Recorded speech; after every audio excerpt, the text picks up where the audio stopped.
You heard or saw nothing until this point. Yes. All right. When I change, the world changes.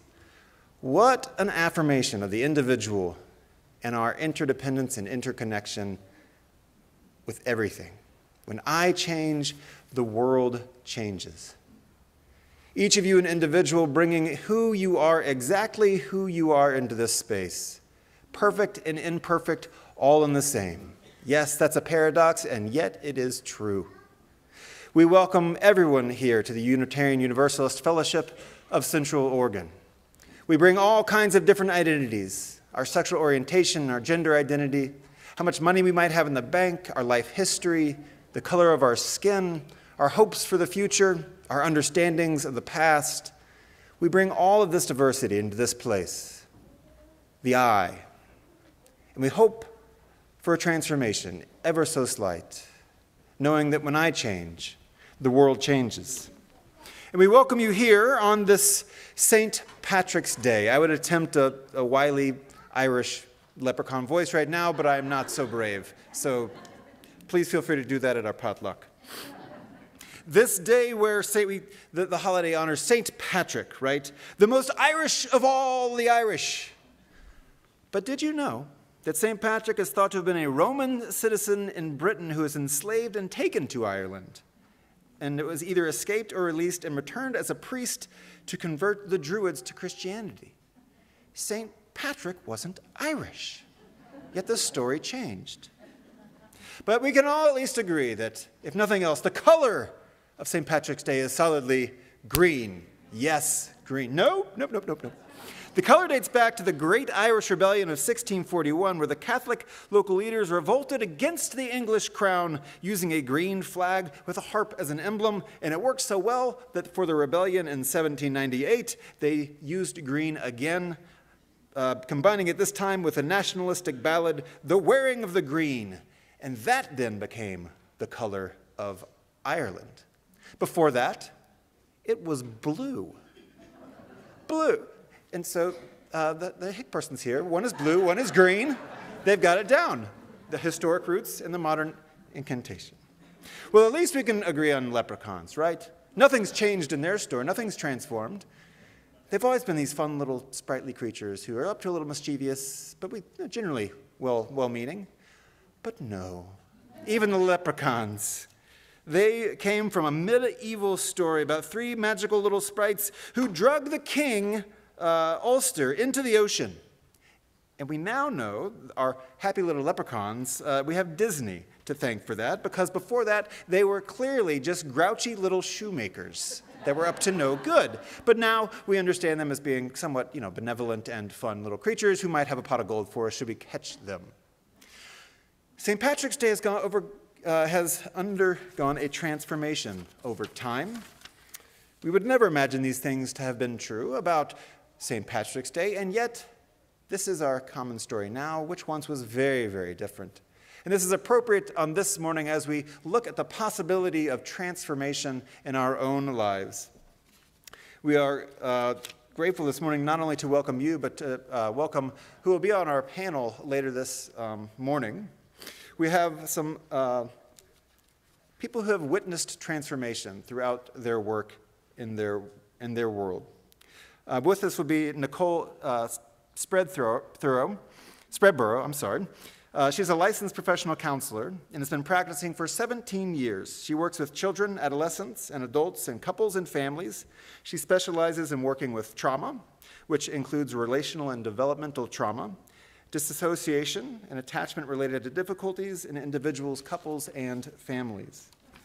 We also have Drs. Emma and Derek Andre with us. They are licensed naturopathic doctors practicing clinical medicine since 2010.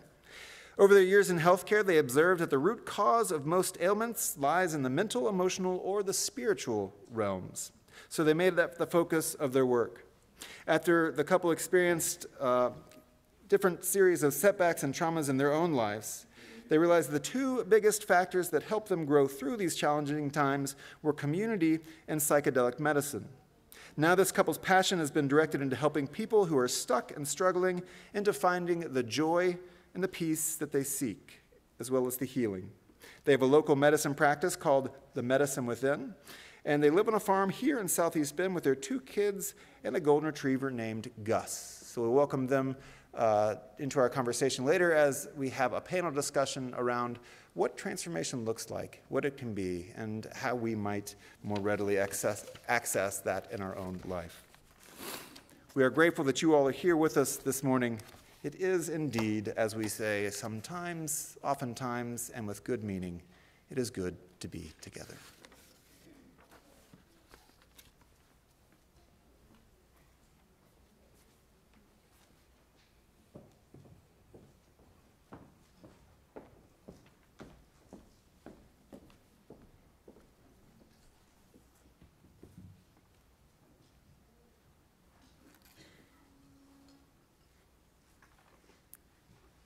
May this flame, symbol of transformation since time began, fire our curiosity, strengthen our wills, and sustain our courage as we seek what is good within and around us.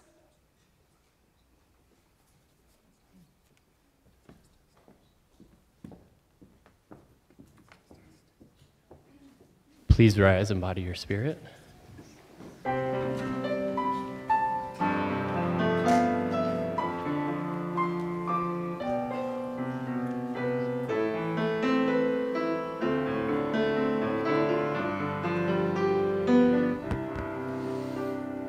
Spirit of life, come unto me.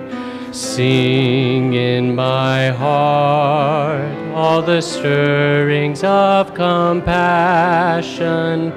Blow in the wind, rise in the sea, move in the hand, giving life the shape of justice.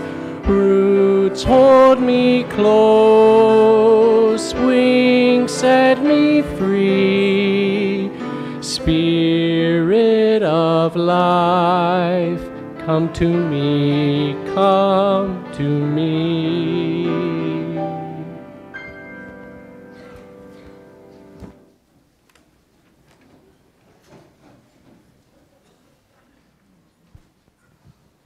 Good morning. My name is Amy Brock, and I'm the Director of Religious Exploration for Children and Youth. This month, we've been exploring transformation, which means that things change or transition. So while our young people, or our young at heart persons, are making their way to the rug this morning, I want to know if anybody here today has participated in Mystery Buddies. Oh, we have some people. Oh, good.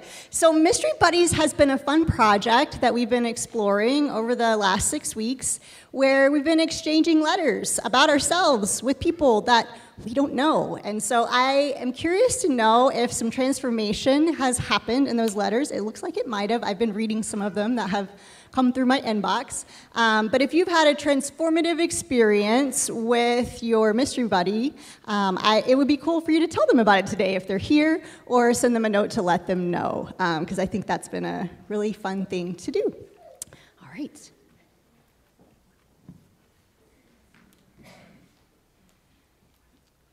So sometimes when we think about how things have to transition or change or transform, there's sometimes a problem that has to happen first, right?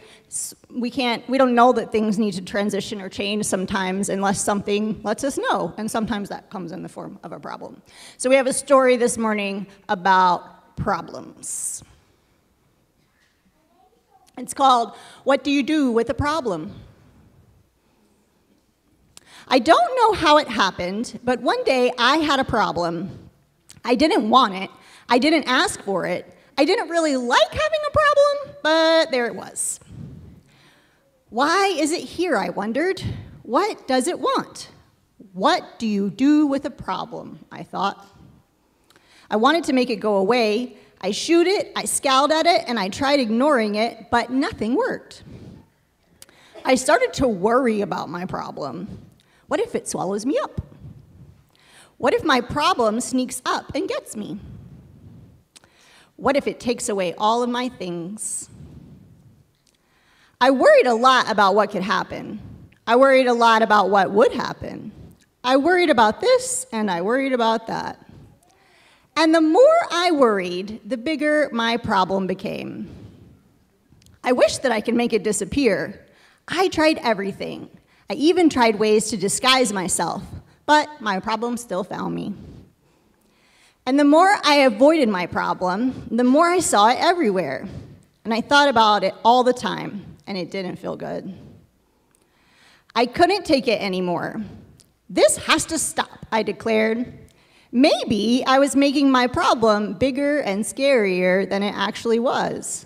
After all, my problem hadn't really swallowed me up and attacked me. I realized that I had to face it. So even though I didn't want to, even though I was really afraid, I got ready and I tackled my problem. When I got face to face with it, I discovered something. My problem wasn't what I thought it was. I discovered that it had something beautiful inside. My problem held an opportunity. It was an opportunity to learn and grow, to be brave, to do something. It showed me that it was important to look closely because some opportunities only come once. So now I see problems differently, and I'm not afraid of them anymore because I know their secret.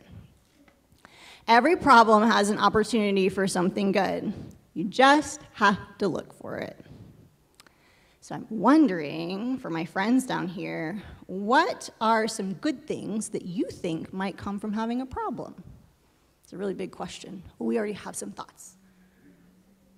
We could learn something from our problem. What about you? What's something good that you think could happen?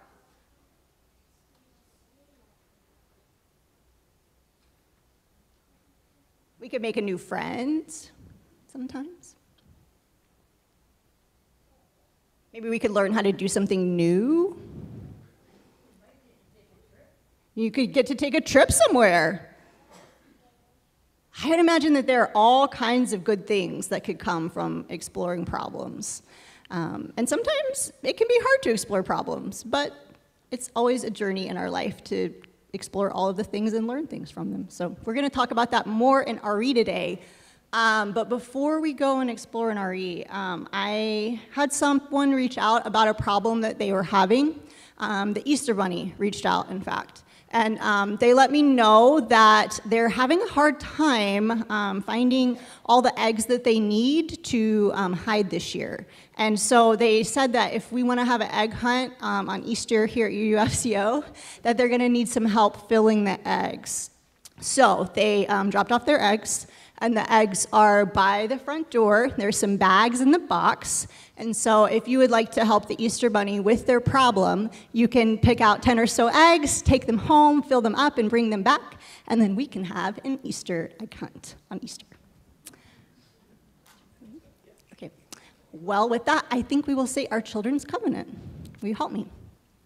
In this place, I am kind. In this place, I am loving. In this place, I am a friend to the earth and all animals and people. In this place, I am loved.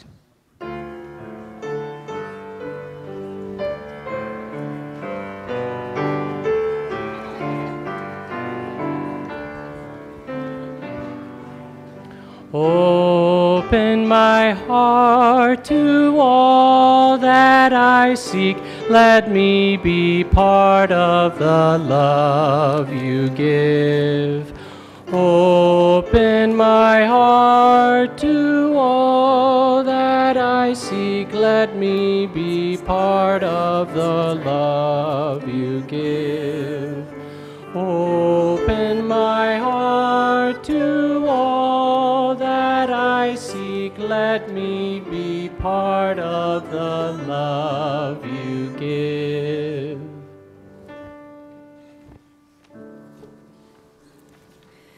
Good morning. My name is Chayla Sloper, and I'm the Congregational Life Facilitator, and I have most of today's announcements, but first I want to greet those who are on Zoom especially. Welcome, welcome. And for those who are here for the first time or second time, You are in luck, because not only do you have the opportunity for your soul to be nourished today, we have a potluck. And so lunch is also happily provided by you all. But anyway, I do want to say that for those who are on Zoom, if you're visiting and this is new to you, we have a virtual visitor form in the chat, so you can let us know that you're here. And also sign up for our weekly communications, the all congregation email, the ACE. But yes, I am sharing today's pulpit announcements with Diane Darling, who has an exciting announcement for you. Good morning. Hi, everyone. Whoops. Well, you know, we'll just flow. Shout it out with me. Who remembers this one's name? Jet Pig. Fantastic. That's so great. Jet Pig.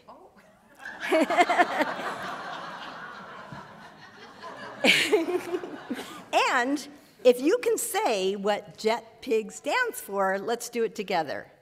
Justice, equity, transformation, pluralism, interdependence, and generosity. I'm going to set him where he seems like he's most comfortable and balanced. Okay. And I happen to notice that we've already talked about transformation and interdependence today. So guess what? We are living those values already. These are the same values that are shown on this poster right in front of me, and they are the values that represent the proposed revision of Article 2. I know you've heard about it by now. We are halfway through our Article 2 workshops, and the next one will be next Sunday, the 24th, after services. The feedback from the participants has been really good. They've enjoyed exploring what these values mean to them in their personal lives and also in the lives of UUFCO. So we invite you to continue signing up. There's a sign-up sheet on the far side of the kiosk this morning, or through the ACE, which of course comes out every Wednesday, or just make a decision to walk in. As Reverend Scott said of the workshops, any time people sit around doing church, you know we're doing the right thing. Thank you. Okay, fasten your seatbelts. Oh yes, my glasses. Okay, so this week, Tuesday, not only will it be 70+ degrees here, it'll be the first day of spring, I know, first day of spring, but also the men's gathering is going to be happening Tuesday night at 7 p.m., and it will have a specific focus, but not exclusively only about small groups. So men, you can come this Tuesday at 7 p.m. and connect with other men in the congregation. Now this Thursday, the 21st, we have a new discussion group. This is a climate change discussion group, which our environmental justice group is making available. It will include videos and discussion. It'll be in Linus Pauling on the third Thursday, so that's the 21st, at 6:15. And so they are forming the group to look at causes, consequences, and potential solutions for climate change. And there is a sign-up at the kiosk. Now, also at the kiosk, there are plenty of sign-ups today. We have next Saturday, the 23rd, our DEIG, the Diversity, Equity, and Inclusion Group, is having a letter writing time that includes lunch. If you'd like to have a delicious homemade tomato soup, plus all the accoutrements, then please do sign up. We need to have the sign-ups by today, and this letter writing is for encouraging legislators and anybody involved with the infrastructure of piping at Warm Springs to be able to deliver the water that the federal program has already allotted. So they have not allotted for the infrastructure. So we want to make sure that the water that arrives at Warm Springs and that flows in their community will have a good system. So again, sign up for that. That's next Saturday, noon to 2. The women's gathering, there's information in the Skyline and in the ACE. You can sign up in the ACE. Also in the ACE, this is the last week to complete the adult spiritual development survey. So we have a new team that's formed, and they're really excited to see what's on your heart and mind so that they can bring some educational and developmental opportunities to you. Now, last Friday, we had a storytelling event with Judy Hurlburt, and we have another one. This will be the following week, but there's another sign-up, Fishtails, a young woman's Hail Mary pass into the wilds of the Alaska commercial fishing business. And so that's Judy Hurlburt. That's an auction item. Remember I said to listen for auction items. Now, because spring is coming, it may make you want to dance. So next Saturday, the Gen XYZ group is having a dance party from the 80s. I missed the 80s, and I've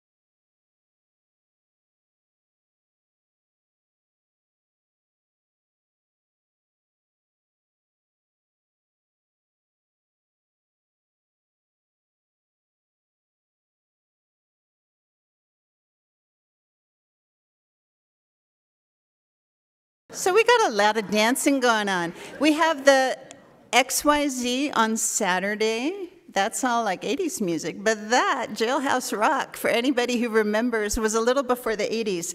So there's going to be another all-congregation for adults dance night on Tuesday, March 26th. So there's a sign-up for that as well. That's going to be at 6:30. It's an auction item. So remember that this is one of the ways that we gather away from Sundays and help raise some money for the congregation and have some fun together as well. So keep on dancing, and we'll be seeing you. And so for today, oh yes, potluck, Pan-Cultural Pi Day. Yes, happy Pi Day. It's belated Pi Day. And then, yes, there will be a sign-up for those who want to share about their pan-cultural potluck dishes. With that, blessings on your day.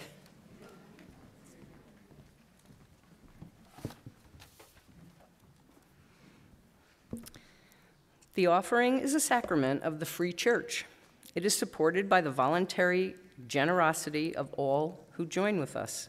The offering will now be given and received in grateful appreciation of our shared hopes and values.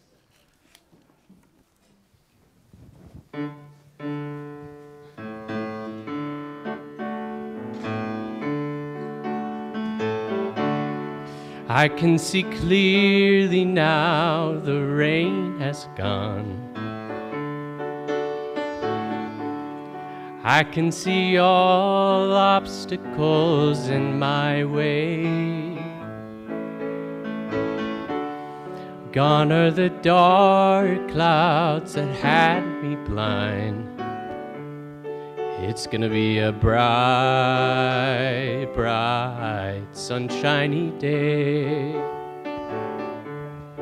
It's gonna be a bright, bright, sunshiny day. I think I can make it now, the pain has gone. All of the bad feelings have disappeared. Here is the rainbow I've been praying for. It's gonna be a bright, bright, sunshiny day. Look all around, there's nothing but blue skies. Look straight ahead, there's nothing but blue skies.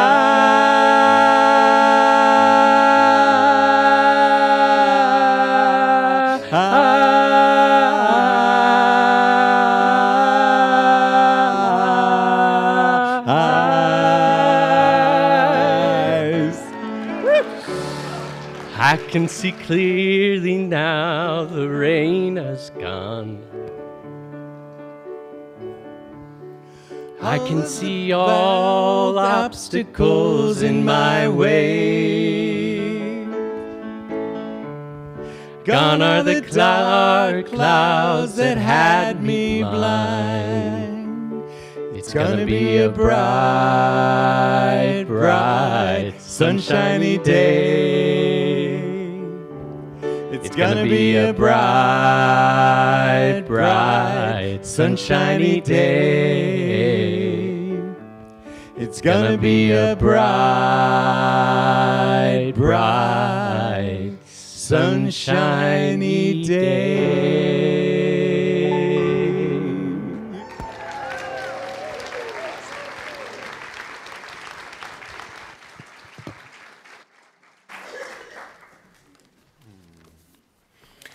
That's a song of hope, that's for sure. That's a hopeful sound. This congregation shares our joys and our sorrows and our gratitudes because that is what makes up the days of our lives. The days of our lives. The days the sands turn. The days of our lives.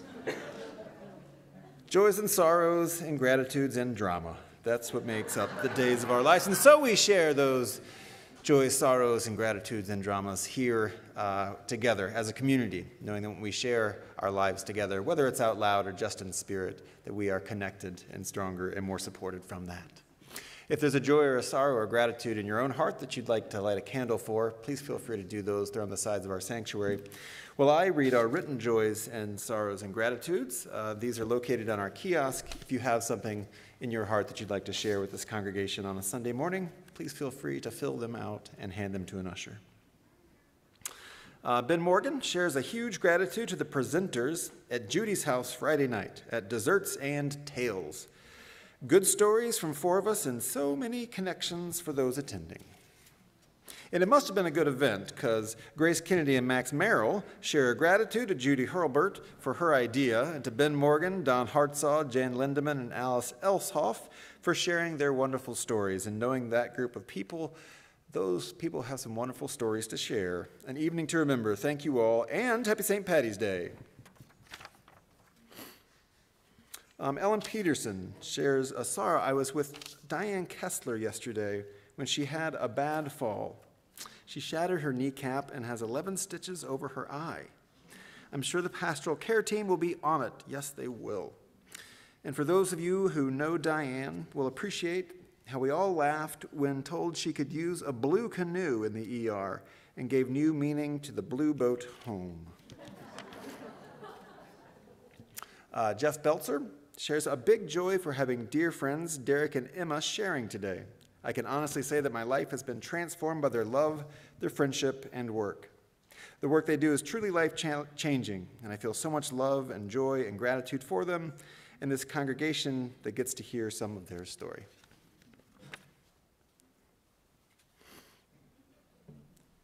Therese shares, I am grateful for my mother, whose birthday is today.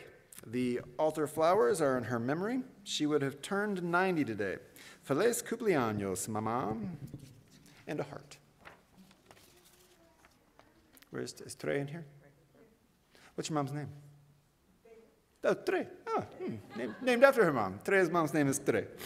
Happy birthday, Tre. And Greg Byrne shares a sorrow. Sad that Marilyn Steinberg can't be with us here today. She's on Zoom as she recovers. Hi, Maryland. So she's on Zoom. We can all look at that camera and wave to Marilyn and say, speedy recovery.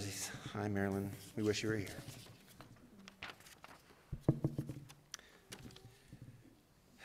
I'll invite you to take a deep breath with me. And another.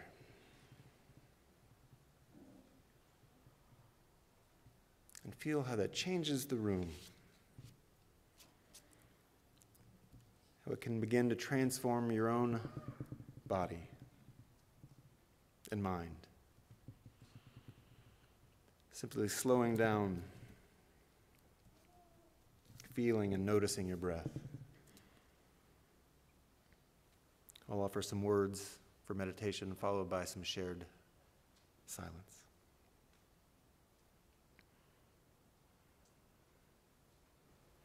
Spirit of life and spirit of love, you call us to embrace our individuality and acknowledge and understand our connectedness. We look within and breathe and find something stirring as if from a deep sleep. We wonder why it is that we are here.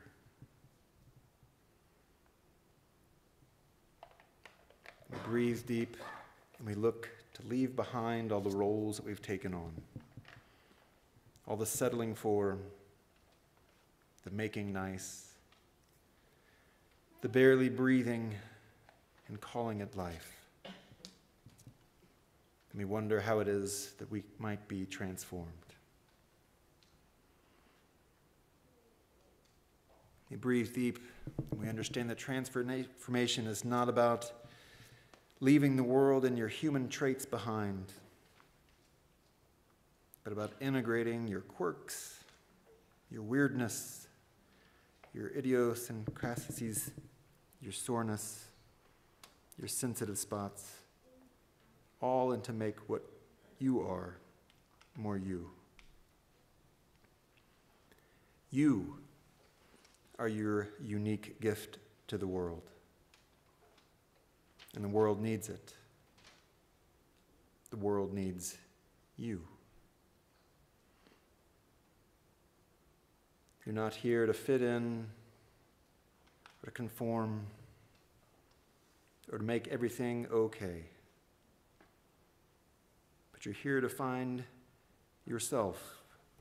You're eccentric, you're different, you're unique, odd self. Perhaps just to add your small piece, yourself, to the great mosaic of being. We are here to become more and more and more ourselves.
While the guys are getting their guitars going, I want to acknowledge some transformations in the house band that have happened over the last few months.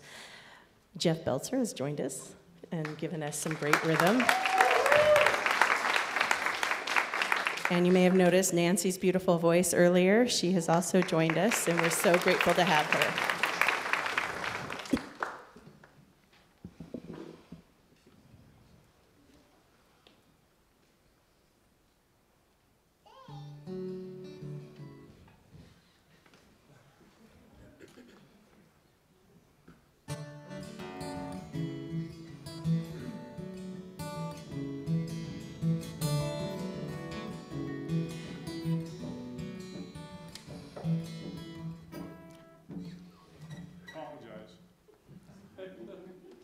We're going to get it right, I promise. Third time's the charm.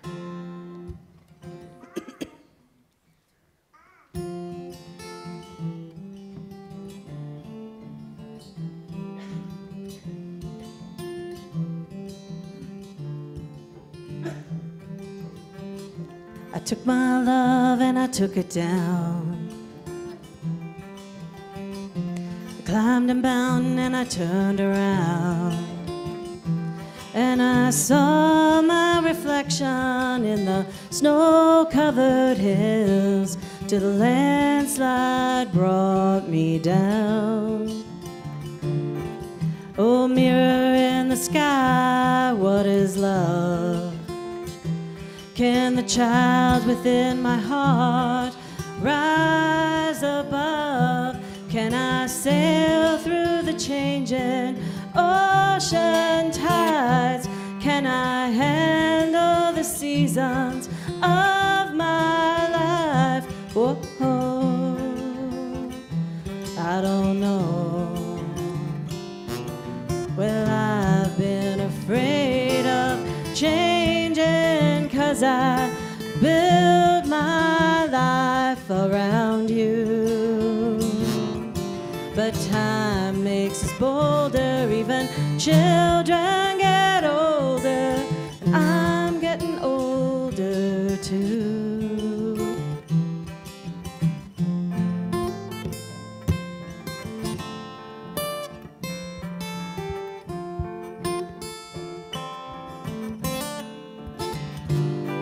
Well, I've been afraid of changing 'cause I build my life around you.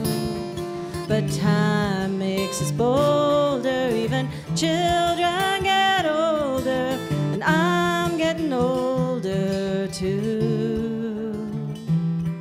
Yeah, I'm getting older too. I took my love and I took it down.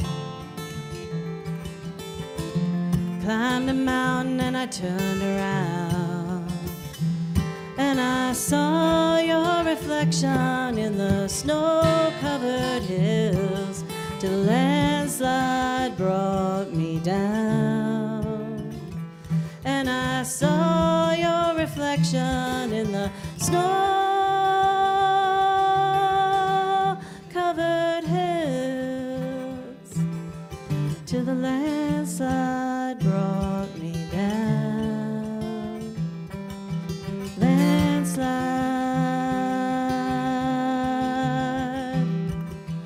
landslide,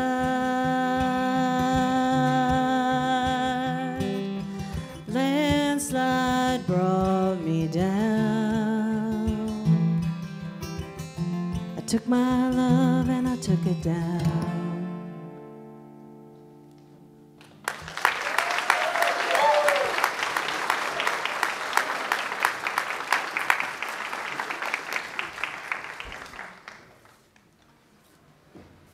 That's beautiful. I'd like to invite up our panelists now to have a conversation about changing and transformation. Nicole Spreadborough and Emma and Derek Andre.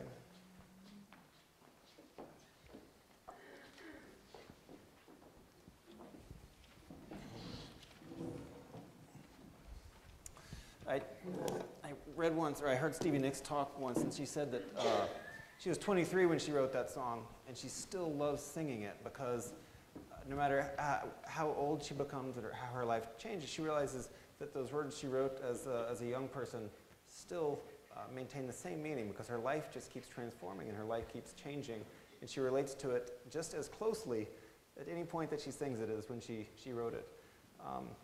And that's in part because transformation and change are part of our lives. Our lives are always changing and transforming, or possibly, but our lives are always happening, and how we respond to that changes over time. But we're grateful to have you all here with us to explore this topic a little bit.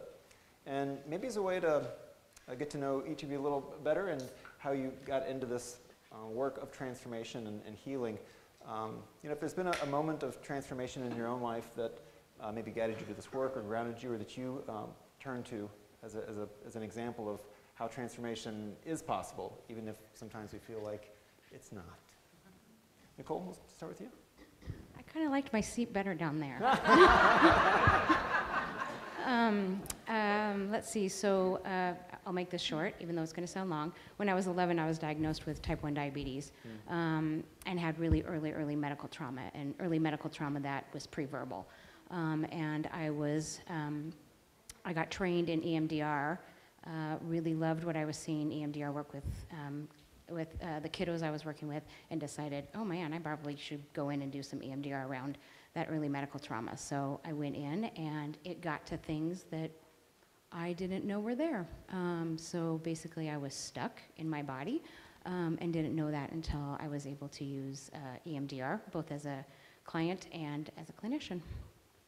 And Nicole, can you just unpack that a little bit and tell folks what that therapy looks like? Because folks might not be familiar with that particular modality. Yeah, no, we're here to learn. EMDR stands for Eye Movement Desensitization Reprocessing. And what it talks about is that when we go through horrible experiences, they get stuck in our brain in a different way. And EMDR, what I love about EMDR, especially as a clinician, is watching people do their own work and their own healing, because EMDR says, you know what? We already know how to heal. Our bodies and our brains are wonderfully made, and we know how to heal. So I get to sit there and watch people and guide them through the process. So it goes back into the traumatic material, and by using bilateral stimulation through eye movements, it helps kick our brain into reprocessing the material that got stuck maladaptively and move it to more adaptive information. Wow. So the story of why I got into naturopathic medicine and being a healer, in trying to keep that short is going to be a task. But it's almost an unfair question. It's funny that you picked that song, Landslide, because I remember being my daughter's age, she was about 12, and listening to that song in my room and just feeling so connected to that song, feeling the words of, I could feel the change that she was going through. So the short answer to that question of why did I become a healer is I think I've always loved the hero's journey. This idea of we're one way, we have this challenge like we talked about at the carpet, like an obstacle or a problem, and then we grow through it and come out on the other side, and we're different, and we can be bigger and more expressed and fully into ourself. I think that if I really drill down to the core, like that is why I became a healer. I wanted to help other people do it, but I also knew that in helping other people, I would help myself do it. I came from a family of healers. My mother was an acupuncturist, and my father was an MD. He was an anesthesiologist. And so I grew up around a lot of that, and when it came time to choose the path I was going to take the conventional route. I worked in the hospital and as an anesthesia technician, saw firsthand both the miracles that system and how they can really help people, but also that it was not about health. It was really about focusing on and fixing disease. And my aesthetic was around supporting and promoting health. So I chose a different path, and subsequently find ourselves in a role where really I'm weaving together the two modalities that my parents had, and my mom with the acupuncture of supporting health and movement and giving people more freedom. And then with my father being an anesthesiologist, I'm certain he used ketamine quite frequently. So it's really funny that we found this way to weave those two together. So I think we all had experiences of feeling stuck, or we have a problem, kind of like our time for all ages today, that idea that there's a problem there. Maybe it's really acute, and we can say that is the problem, or maybe it's a feeling, a discontent, or something that just feels off. And I know for me, I felt that before I went to seminary. I could tell my life just needed something. I needed some kind of shift, and I couldn't really locate what it was, but I knew that it would be an opening process into some kind of transformation. And I'm wondering, as you all have witnessed healing happen and transformation happen on this side, before folks get there, before they start some process of inner work, what are some of those things that you witnessed keep us stuck, that keep us in the same place where we just don't feel like we can move or even get to the problem?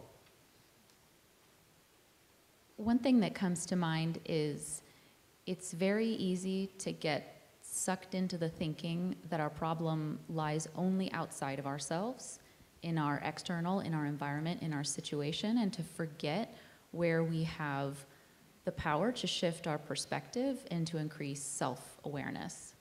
So when we shift our focus only on the external, we give up our own power to make a shift, and we forget this incredible healing capacity that every human has. Now, we have the privilege to sit and witness that and help walk people through that process to see how powerful that is. Not everyone has that privilege of seeing that, but we see that again and again and again, and that when we forget that, I think that serves as an obstacle.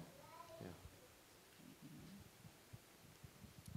So you had talked about seeing the problem as being outside of us, and I would add to that we sometimes can forget that the solution can come from within. That's kind of sort of the other, to complete the loop of that so often real and lasting change comes from the change within. I think that mantra you said during, right before the chalice lighting of I change myself in order to change the world. It's like, it really does feel like that is the order of events.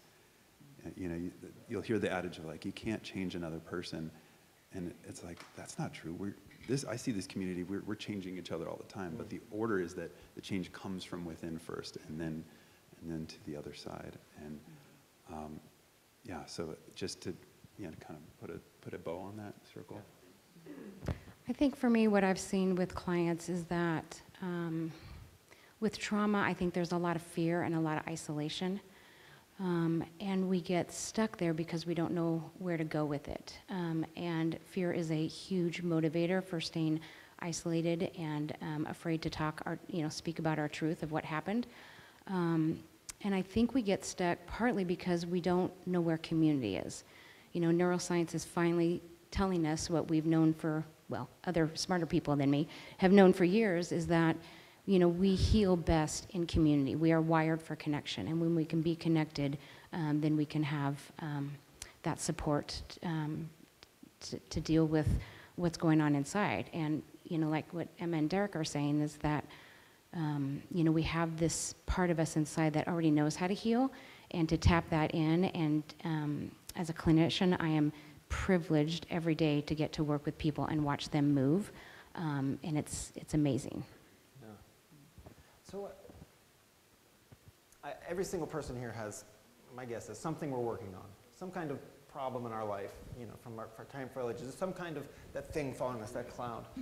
And oftentimes, even like we can recognize what that problem is, and we know it, we identify it, we might even know what solutions to it might even be, but yet we don't move into those, or we don't make that difficult decision to do something about it. What is it that keeps folks stuck, even if we have the knowledge, right, what might help us? Why do we choose not to wade into these solutions or possible solutions? The first answer, best answer. The first answer that comes to mind for me is this. What we've observed in the work that we do is that we have incredibly sophisticated protective mechanisms, almost too good, almost to a fault. So this inciting event happens, something that's really hard in life. It's the loss of a loved one, a big life change, right? And then this protection comes. We fortify the castle, we pull up the drawbridge, we arm the gates and the guards, and we're protecting, right? And it's incredible because it's meant to protect the self. But sometimes we stay in that mode. And like, what would happen in America if we went into a militant state to protect this country from invasion, right? And then the threat is gone for whatever reason, but we stayed in that state. Is that a country you want to live in? It's a tough place to be. When we give that up, what goes along with that? We give up freedoms, we harden, our heart closes. We don't share ourselves, we close off ourselves. So like the macro, so the micro, it's very similar. So I guess in a word, it's sometimes our protective mechanisms are too good. And especially if left unchecked, especially if we let the fear take over and drive. I'll let these two ladies answer also. Or should we do another question? No. Yeah, this is a good one. Yeah. Because, this is something I think we all struggle with in some regard of like being too protective or wondering, I know I'm stuck, and I might even know what to do, but I'm still stuck, right? There's no movement. I think sometimes there's also that fear of, what if I don't know what to do after I'm out of this place? I think a lot of my clients aren't sure what life looks like without being hypervigilant, or what life looks like, with community. And I think people get really afraid of change because they're unsure of what the other side looks like, which is totally understandable. I really can relate to that. So I think, I think that's a big piece that I see also.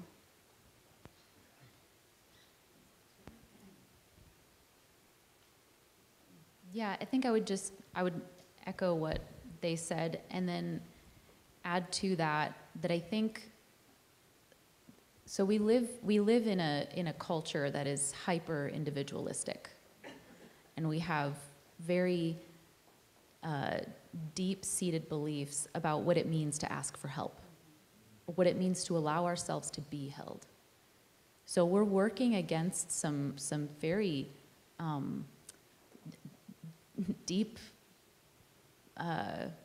thoughts and fears, and we have to kind of overcome those in a way, and trust that our community, trust that whatever healer we choose to work with is going to accept us and see us for all our flaws and for where we're really struggling. So I think that's a tough thing, especially if we've had trust breached in our past, and we have to be able to rebuild that, or just open ourselves up to something new and different.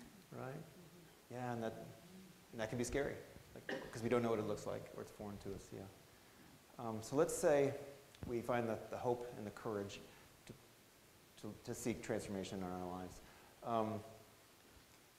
In your roles, witnessing of that, seeing people's lives transformed, and maybe this gets back to that idea of healer within, because you both pointed to that idea that it's not always external, but if we go inside. What do you witness is happening inside a person when real transformation is occurring? One of the biggest things that we see is that we're really learning more about ourselves. We're potentially revisiting old ideas and old stories and things that we've accepted as being true, or that's just how I am, and we're questioning it, which I think is a good thing, right? That's necessary in healing, which is intricately tied to personal growth. That's a big thing that comes up. I had a journey once where the message that came to me was so profound. It's so obvious when I say it, but it's that everything is relationships. And when I say that, it's like, yeah, duh, but it was felt in my bones, like in my deep bone memory. Everything is relationships. And I bring that up because the answer that I want to give to that question is that what I witness start to change in front of me in an individual who's ready for change is I start to see a shift in how they relate to things, how they relate to the protectors inside them, how they relate to the things that are outside them that they see as the problem keeping them from moving into the person they want to be, changing their relationship with their self. I love myself versus some of these critical things that we say about ourselves. Relationship to nature. I love that I see this talked about in this church a lot, is our relationships to one another, inanimate, you know, the outside world. It is all about relationships. And so that is the first thing that came to mind to me, is like seeing those subtle shifts. And then when one relationship starts to shift, they start to go, oh, it's like a positive feedback loop. Oh, that felt good. You know, what if I change this relationship? Oh, that was nice too. And so it can have this cascading effect. But without a shift in how we sort of relate to our problems, our obstacles, ourself, it's really hard to see change happen. So when I started doing EMDR, I started EMDR with children that have abuse history. And I was smiling when that question was being asked, because I was thinking of all the children that I've worked with, and watching these little resilient human beings move through this process. No offense, adults, but they're more fun to do EMDR with. None taken, Nicole, none taken. We know they're better, yeah, more resilient. But just to watch them take this information that they thought was true, and through EMDR really see that it wasn't their fault, that they do have love to give, and they can trust again, was amazing. And so I think for me, just watching people, you know, kind of like what Emma was saying about the narrative is, you know, in EMDR we talk about emotional learning that happens with our traumatic experiences or bad experience or bad relationships. And it's really undoing that emotional learning that happened and creating a new story, a more adaptive story of what we're doing right now. Yeah. Yeah, that undoing is like really central to the work of EDMR. Yeah, yeah. And how about you, Derek and Emma? In your work with psychedelic therapies, what is that core process that when we're accessing that healer within, what's happening when that transformation unfolds in your particular type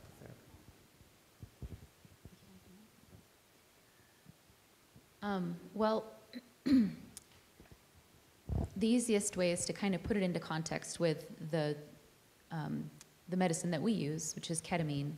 And the best way to kind of understand what's happening in that process is that medicine taken at the right dose, in the right context, in a therapeutic container, can have an effect of turning down the volume on the voices that are not self.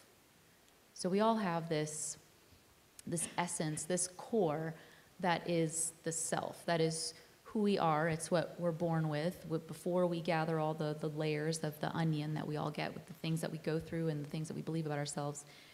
All these beliefs kind of get stacked on this core essence of who and what we are. And I see that core as being our sacred selves. And this medicine helps to turn down, again, the volume on the voices that are not self. So we get to witness what happens when we reconnect with and hear from the self. Ketamine's not the only path there, right? You can do breath work and meditation and art, and there are endless pathways there. This happens to be the tool that we use. But watching that process of witnessing or really honoring what the true self is and being able to separate that from the other voices, that to me is a huge first step. Yeah. Just to piggyback on that, it's such a gift. We've worked with some people who their self, their capital S self, this aligned spiritual self that's in all of us, this magic that's in us. There's some people that have been, their protectors have come up and shrouded that for so long that they forgot that they had it. And they'll be like, that was the first time in 20 years that I heard that self, that loving essence of me come forward. And that is powerful, to have something, no matter how you get there, like Emma said, to have that, to be reminded of, no, that's not you, this is actually you. These are things trying to protect you, and they've gotten so darn good at it that they have climbed their way up to the front of the car, and they've got their hands firmly on the wheel, and the self is locked in the trunk. And so part of our job is to help them realize, like, the self is still in there, it gets to be free. There's been a big theme of like freedom and love in this church lately, and that is absolutely part of transformation, is that we get to remind the self that it is always in charge, and it gets to come back up and have its place in the front seat too. Yeah. So let's say we have this moment of awareness, or like you said, Derek, it seems so obvious, but now you felt it in a different way, which is oftentimes how we experience wisdom. Like one person's epiphany is another person's, well, yeah, of course. Another person's Hallmark card. Right, exactly, yeah. So let's say we do have this a moment of an awareness, no matter what pathway it is, because you're right, there are so many different pathways to awareness, and these are just an example of two, but there are different things that resonate with each one of us that might lead us towards that kind of awareness or realization. But we also know that understanding something or having a realization doesn't necessarily equate to transformation. It's kind of a beginning point. So what's your experience with what next? What then? How do we incorporate that new understanding into something that can truly change our lives?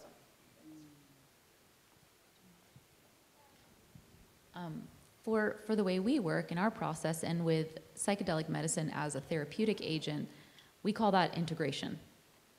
So integration is taking whatever happens in a journey and making sense of it and reconnecting it back to the intention or the reason that you went into it in the first place, what you were trying to heal or aim to understand, and then making sense of it and finding a way to actively weave that into our daily life. So this, I think, is something that gets misunderstood about psychedelics. They're not a magic bullet. They don't do the work for you. They open the doorway so that you can understand more about yourself and have clarity on what to do next. And integration is the work of finding the ways in which your everyday life, you can take these lessons and live them. And that's a hard thing to do alone. It's a really tricky thing because we can't fully see ourselves and where we hold ourselves back, right? We need somebody else to be like a mirror that can see our blind spots.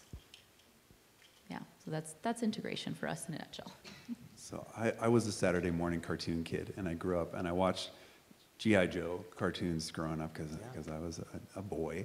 And at the end of every episode, it was some little public service announcement. It was like, and knowing's half the battle. Yeah, see, we're in the same generation. Awesome, yeah. And I remember as a kid being like, okay, well, what's the other half? But as an adult, I'm like, man, they were right about that. It is only half the battle. Because how many of you, let's get a raise of hands. How many of you know what you need to do to be a healthier version of yourself, but you're not doing it? Okay. Right. It might not even be half. Yeah. So it might be an eighth of the battle. So to answer your question, Scott, it is part of, I think a first step, an early step is knowing what we need to do, but then another step is doing, is being. And I agree with Emma, the things that helped us through our hardest times in life and that really got us to do the work that we do was community, was doing this with other people. It can be really hard to make meaningful change alone. And so, yeah, knowing, and then, yeah, starting to do it, but how do you keep doing it? How do you keep doing it? And that is an art, is and every person's lock for that requires a different key. And so that's part of the art of healing, is what's going to be the thing that helps this person get to the other side of it. And then keeping in mind that changes in healing don't happen on a linear graph, right?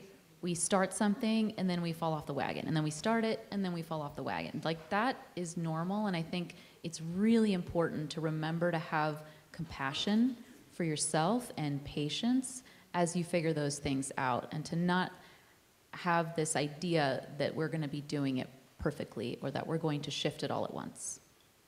Relationships. So when I first was working with children, I had this client that we were doing EMDR, and she had a pretty extensive abuse history.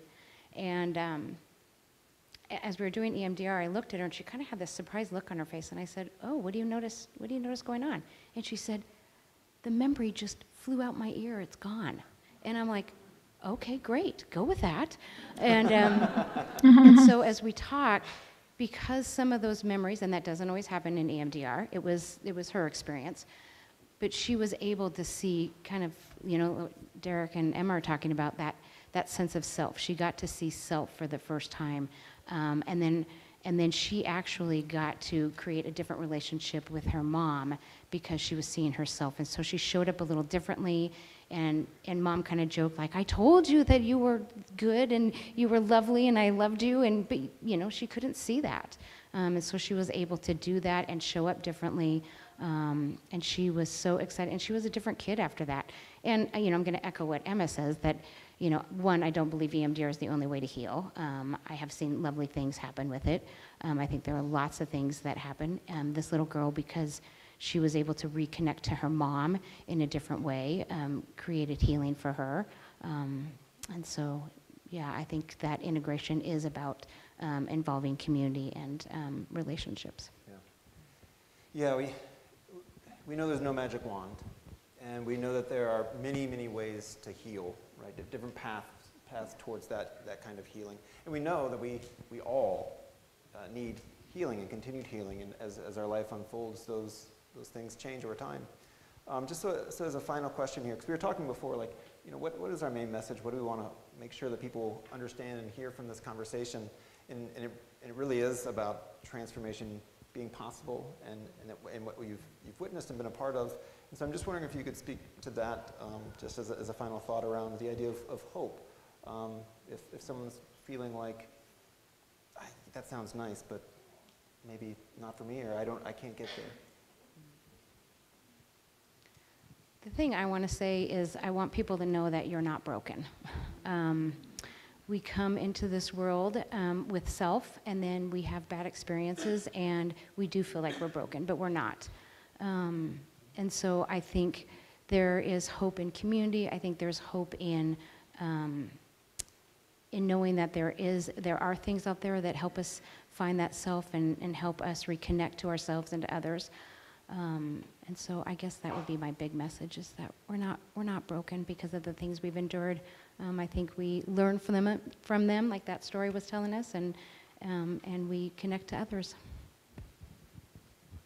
The way that I want to answer this is we had this interesting incident happen. Emma and I were leading a group psychedelic experience yesterday, and it was kind of stuffy in the room at the end, so we opened up these big sliding glass doors, big and wide, and this little bird flew in, this beautiful pink and red bird flew in.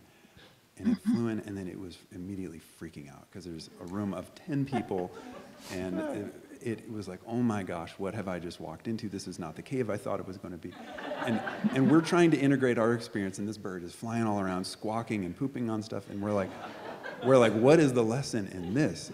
Like, and then it actually didn't hit me till later on in the evening that all that bird had to do was fly a little bit lower and go right out the same giant door that it came in. And I was like, okay, how does this show up? And I was, trying to make meaning of things, because it's kind of fun to do that. And it was like, oh, it was exactly what we were doing with this group. A lot of these folks were in here, and they were struggling with something. They were here, but they wanted to be here, and there was an impasse in the way. And so often the way through that impasse is through the door that you walked through. If it's trauma, it's going back into the trauma, not putting it back here and covering it up and pretending like it doesn't exist. And I'm not criticizing any of you if you're doing that. You get to do that. Like, we're all in our own stage of this. I have done that. I do that sometimes. And oftentimes, not every time, but oftentimes the way out of that room, we can stop freaking out and pooping on stuff and chirping, is right through that same door that we walk through. And maybe if there was another bird in there, it would have been easier, because it would have been like, hey, Hank, come over here, let's go this way. I don't know, but I guess what I want you to, if two things I want you to leave here with that I want to leave you with are, healing doesn't start until you start to heal your relationship right here, and then all the other relationships that follow. And then the other thing is, sometimes the way out is through the same way you came in. And having the courage to go through that is oftentimes easier with other people. So look around yourself. Whether you're here or on Zoom, look around your community. These are the people who are going to help you walk through that door that feels so hard to get through. First of all, I would echo what Nicole said and say that you're not broken. You're whole already. It's just about reconnecting with those resources that you have within. And second of all, we are so much stronger than we think. We have so much more resilience. So just don't forget that. We're grateful, yeah, we want you to hear that there are pathways forward. Sometimes they're not easy. Sometimes they might not be the most obvious ones. You might not find it right away, but there is cause for hope. Transformation is possible. And if you find yourself flying around, freaking out, pooping on things, there is a pathway out. Yep. We'd like to thank our panelists, Emma, Derek,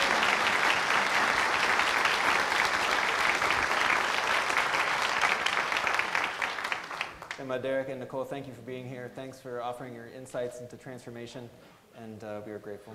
Yeah. Thanks. Yeah. Thank you. Good to be here. Well, let us close with a final song and sing together before we move into our Sunday afternoon.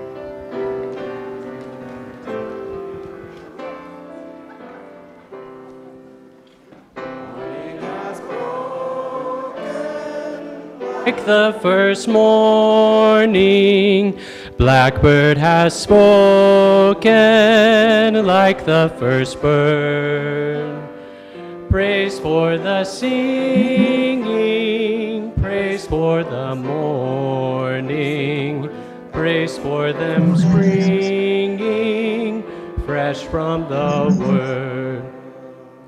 Sweet the rain's new fall, sunlit from heaven, like the first dew fall on the first grass.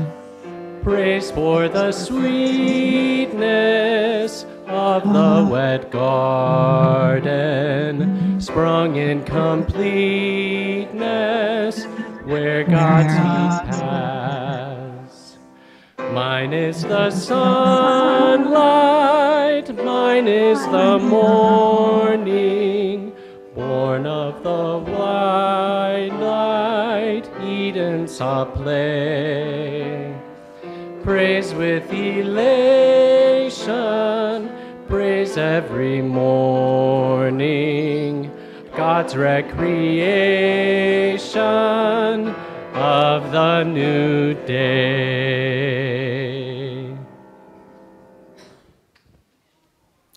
Please join me in saying our covenant as I extinguish the chalice.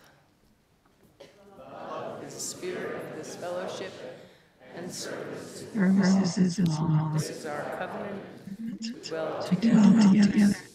to seek the truth, and to help one another. Our closing words by Mary Carolyn Richards. Let no one think that the birth of humanity is to be felt without terror. The transformations that await us cost everything in the way of courage and sacrifice. Let no one be deluded that a knowledge of the path can substitute for putting one foot in front of the other. I don't know what your path has been. Only you can fully know that. And I don't know what your path forward is, because truly only you can find that. But as you find that path and take it step by step, may you be met with love and compassion and patience and with each other. Go on that path into this very day and go with the love of this place.